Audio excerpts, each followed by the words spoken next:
¿Cuál es el contenido de esta charla? Algunas expectativas, hay que tener en cuenta el mercado, qué expectativas vamos a tener del petróleo en el escenario mundial. En un segundo capítulo, la agroenergía, la seguridad energética, el cambio climático muy asociado con el tema de agroenergía y biocombustibles y la seguridad alimentaria. Y un tercer capítulo, ya el plan estratégico como tal, cómo se está estructurando al interior de nuestra corporación. Hay tres expectativas importantes que ha planteado el IICA.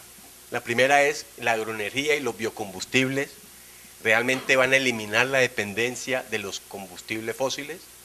Esa es una pregunta que nos tenemos que hacer y plantear escenarios en su justa medida, cuál es la función y la complementariedad que van a tener la agroenergía y los biocombustibles en el escenario energético mundial. La segunda es los costos de producción.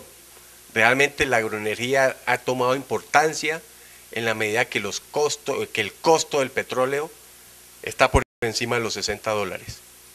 Posiblemente va a llegar a 100, ya está en 110 por coyunturas en otros países. Y la tercera es, se van a requerir áreas nuevas, y qué áreas nuevas son las que se van a necesitar, y van a entrar estas áreas nuevas en conflicto con seguridad alimentaria, como ya lo estamos viendo en algunos escenarios y en algunos países.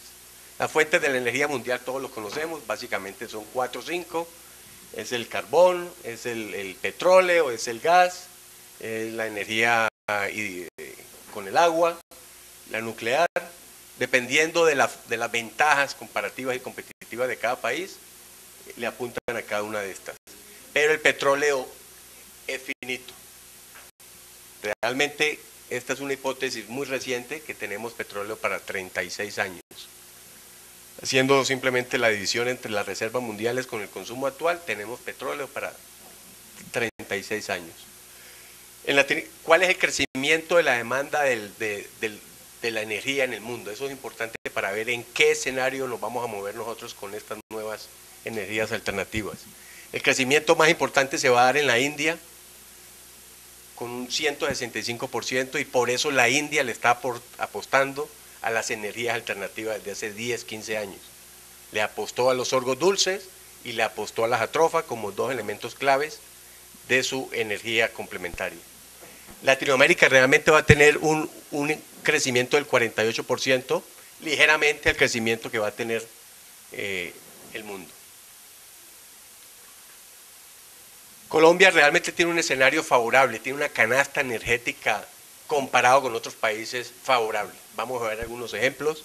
Brasil presenta una dependencia de energía fósil, Colombia el doble, pero ya notamos algunas energías alternativas importantes en Brasil, basadas en no convencional y energía del agua.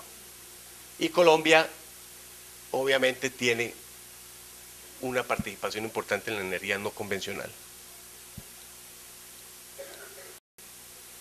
A futuro, ¿qué podemos esperar en Colombia? Vamos a tener una disminución del consumo de la gasolina al año 2025. Aquí va a haber una oportunidad para el biodiesel. Básicamente, la gran parte del parque automotor en Colombia va a funcionar es a diésel. Y se ve reflejado en esta gráfica. Vamos a tener un incremento importante del biodiesel. Colombia tiene unos escenarios favorables, como les decía, en producción y en exportación y en consumo. Básicamente produce petróleo y carbón. Son sus dos fuentes importantes de energía. Pero igualmente de consumo. Básicamente petróleo, pero el carbón todo va para exportación. Aquí hay un nicho importante de mercado para Colombia futuros en estas nuevas energías alternativas. La balanza comercial de energía de Colombia en relación con otros países es una balanza favorable. Medida en estos términos, 2.45 y muy similar al de Venezuela. ¿Cuáles son las proyecciones de consumo? Básicamente el escenario a futuro de Colombia está dado en biodiesel. Va a haber una tendencia de consumo sin muchos incrementos en el etanol, y básicamente dado en biodiesel. Por esta razón, la reglamentación que tiene el país para el uso de estas nuevas alternativas. El índice de renovabilidad, Colombia todavía no llega al índice favorable de renovabilidad, por apuntarle a estas nuevas tecnologías. Estamos más o menos alrededor del 35% y se considera mayoritariamente no renovable, a diferencia de Brasil, de Paraguay y de América del Sur. Otro punto importante es como el escenario económico a futuros o los futuros de estos mercados nuevos. El cambio climático va a jugar un papel muy importante relacionado con estas alternativas. Todos saben cuáles son los efectos del cambio climático. Ahí mostramos el rompecabezas de lo que puede suceder. Muy importante tener en cuenta el informe de Stern. Hay un imperativo moral y un imperativo económico de hacer acciones inmediatas para mitigar el cambio climático. Hay un rezago realmente entre las medidas y los efectos. De más o menos entre 25 y 55 años. Este dato es crítico. El stock de gases de invernadero en la atmósfera era de 280 partes por millón en el año 1850. Hoy, en la actualidad, tenemos 438 partes por millón y posiblemente vamos a llegar a 750 partes por millón. Eso obviamente va a tener implicaciones en el cambio de temperatura. Esta es una tabla muy importante que hace el IPCC, es una institución mundial en el tema de cambio climático y emisiones de CO2, donde la línea permisible en estos momentos es de 1.456 gigatoneladas de CO2. Hay unos escenarios críticos y unos escenarios modestos en los cuales nos dicen qué debemos hacer para mitigar los efectos de gas invernadero. Aquí hay algunas de las 5 vías para poder alcanzar esa meta. ¿Qué tenemos que hacer para no seguir contaminando el planeta? Combatiendo la deforestación y conservando los bosques, multiplicando las siembras, frenando la demanda de bienes, aumentando la eficiencia energética de nuestras alternativas y virando hacia otras alternativas complementarias. Eso lo podemos hacer a través de unos grandes saltos tecnológicos. Aquí tenemos una función muy importante, las instituciones de investigación. Biocombustibles en las diferentes generaciones de tecnología que tenemos. Y la apertura de nuevas fronteras agrícolas, que para el caso de Colombia tiene área suficiente para producir alimentos y para producir comida. La huella hídrica es otro punto muy importante. Estas especies nuevas que vamos a trabajar en biocombustibles, ¿qué huella hídrica tienen? En el año 1950 teníamos un consumo per cápita, una disponibilidad en miles de litros por persona año de 105, miles. Y en estos momentos tenemos 28.000. Estamos perdiendo el agua. Se supone que Colombia es uno de los países que tiene mayor cantidad de este recurso. ¿Qué necesitamos hacer también? Si vamos a ampliar la frontera agrícola de nuestro país, en Colombia, realmente es una mejor planificación de este recurso. Colombia está praderizado, es un país praderizado, tiene 41 millones de hectáreas con 20 millones de cabezas. Deberíamos de tener al revés, 20 millones de hectáreas con 40 millones de animales. Eso es una situación crítica para el país, que tenemos que mejorar sustancialmente ese índice de animales en el país. Tenemos 10 millones de hectáreas para crecer, solamente estamos utilizando 4 millones de hectáreas.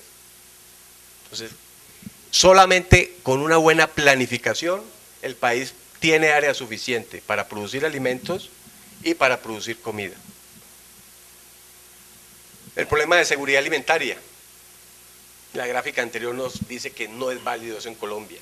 En Estados Unidos sí se presentó el problema de seguridad alimentaria, distorsión de los mercados, por utilización del maíz hacia etanol e inclusive la ampliación de la frontera agrícola del maíz a expensas de la soya, del algodón y de otros cultivos. En la medida que incorporemos estas nuevas alternativas a nuestra balanza comercial, a nuestra balanza energética del país, vamos a tener seguridad energética. Si hacemos un ejercicio muy rápido y incorporamos 1 millón de hectáreas de palma y 1 millón de caña, vamos a ahorrar biodiesel y etanol. Y si plantamos 10 millones de palma y 4 millones de caña, que Brasil lo hizo hace 4 años, y tiene 8 millones de hectáreas de caña sembrada para etanol. Entonces, esto es posible también. Es uno de los caminos para poder tener seguridad energética. Muy importante, las especies con las cuales vayamos a trabajar y a escoger en cada país deben estar asociadas en su posición. Y Colombia es un país tropical y por eso tenemos las mejores ventajas comparativas y competitivas que muchos otros países. Por dar un simple ejemplo, en Argentina producen la naranja en 12 años, en Colombia la producimos en los llanos orientales en 6 años. Los bosques, en Chile 20 años y aquí cortamos en 10 años. Esa es una gran ventaja comparativa y competitiva que tenemos que aprovechar. Entonces, todo este nuevo escenario tiene que estar enmarcado en unas huellas. Hay que imprimirle a todo nuestro quehacer, en investigación, a los productores, a los que toman decisiones, a los que crean los instrumentos de política, estas huellas, huella hídrica, huella de carbono, huella de biodiversidad y la huella social. Los mercados a futuros en Europa van a estar regidos por esto.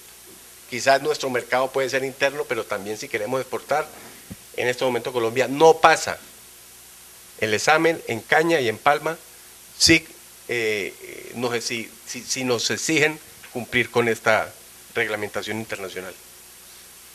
Entonces necesitamos construir unos biocombustibles, unas nuevas energías con un sello, con estos componentes ambiental, social, de transparencia de recursos, muy importante, y un sello de eficiencia agrícola y de seguridad alimentaria. Entonces, con este escenario, con estos elementos, Corpovica está construyendo un plan estratégico de agroenergía al interior de la corporación para después socializar al exterior, porque el país va hacia una agenda única nacional, hacia una conectividad de todos los elementos para poder ser mucho más eficientes en el uso de los recursos.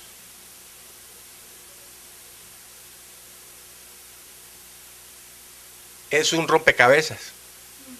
No solamente, hoy solamente les voy a hablar de ciencia y tecnología dentro del plan estratégico, pero deben de haber otros elementos que tienen que dar esa complementariedad, tienen que dar esa conectividad para que esto funcione bien. Entonces vamos a hablar algo de ciencia y tecnología, de regulación y estímulos que ya están dados en el país. Colombia tiene una reglamentación y una legislación quizás avanzada que algunos otros países. Esos son algunos de los escenarios en la parte de desarrollo legal, tanto para etanol como para biodiesel, muy importante para los empresarios. Legislación y estímulos, creo que es uno de los países de Latinoamérica que en este momento, además de Brasil, tiene los mayores estímulos para el empresario. Y hay un documento COMPES que favorece todo y estimula todo este andar. Es una política orientada hacia la producción sostenible de los biocombustibles en el país, aprovechando lo que le acabo de decir anteriormente, todas esas ventajas comparativas y competitivas, y diversificar la canasta energética del país. Entonces, este plan estratégico no se construyó, no estamos en el kilómetro cero, se ha construido paso a paso y tiene unos antecedentes. El primer escenario se dio realmente reciente, del año 2007 al año pasado, cuando el Ministerio de Agricultura, Colciencias, Ecopetrol dieron las primeras convocatorias para investigar en biocombustibles, por lo menos el Ministerio de Agricultura. Y se hicieron una serie de ejercicios que sirven de base y se están actualizando. ¿Qué falta por hacer? ¿Qué debemos hacer? ¿Cuál es el problema central? ¿Cuáles son las causas? ¿Cuáles son los efectos?